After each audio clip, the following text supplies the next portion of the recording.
હશે તો શિક્ષણ તો ઓટોમેટિક આવશે. તમારી અંદર સૌપ્રથમ પહેલા તો શિસ્ત અને સંસ્કાર હોવા જોઈએ.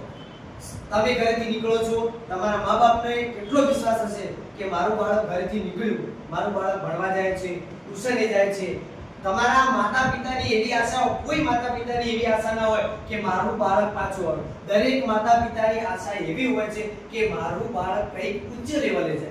શું હોય છે કે મારું બાળક કંઈક ઉચ્ચ લેવલે જાય. એના માટે તમારા માતા-પિતા ખૂબ જ તમારી પાછળ પ્રયાસો કરતા હોય છે. તો તમારે એના પરિણામ રૂપે તમારે તમારા માતા-પિતાને શું આપવું?